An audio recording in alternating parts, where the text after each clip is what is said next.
इस वक्त गेज आप देख रहे हैं कि पानी के अंदर बिल्कुल डूबता चला जा रहा है। 414 फुट के करीब ये गेज पहुंच चुका है और इस पे जो 417 की हद है वो एक क्रिटिकल पॉइंट है।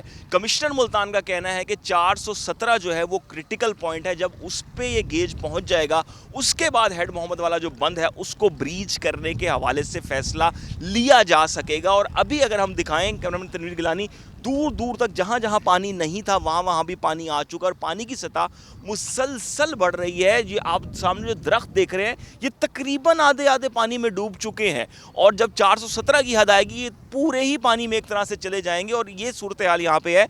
इस बंद पे हम मौजूद हैं। ये अगर हम यहाँ से दिखाएं ये पूरा ये बंद है, इसके इस तरफ रोड है और दूसरी जानिब जो है वो मुल्तान शहर शुरू हो जाता है। अगर हम बात कर लें तो जो मुल्तान का बाईपास चौक है, अगर हम यहाँ रोड के इस तरफ आ जाएं, पीछे हम आ जाते हैं, आपको कुछ दिखाते हैं इधर से हम आके यहाँ पे, तो ये आप देख सकते हैं कि यहाँ पे ये बंद से जब पानी ऊपर आएगा तो ये इस जानिब फिर शहर है। ये शहर का रोड है, आपको जो सामने की जानिब नज़र आ रहा है ये हाईवे है।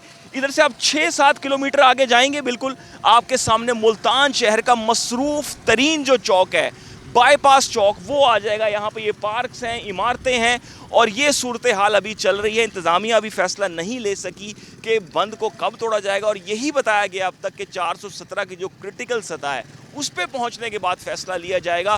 पीछे जो झोंक वेंस हैं, बस्ती खोखरा हैं, तमाम के तमाम जो इलाके हैं वो इस वक्त पानी में डूब चुके हैं और मुसलसल सतह जो है वो पानी की बढ़ती चली जा रही है। और इस हवाले से जो खैमा बस्तियां ख़ासतौर पे आबाद की गई थी उसमें भी लोगों की तादाद में इजाफा होता जा रहा है और मज़ीद लोग जो है वो खैमा बस्तियों में आ रहे हैं और इंतज़ामिया जो है वो खैमा बस्तियों को वक्त के साथ साथ बढ़ाती चली जा रही है और लोग जो है वो मुश्किलात का शिकार होते हुए अब दिखाई दे रहे हैं।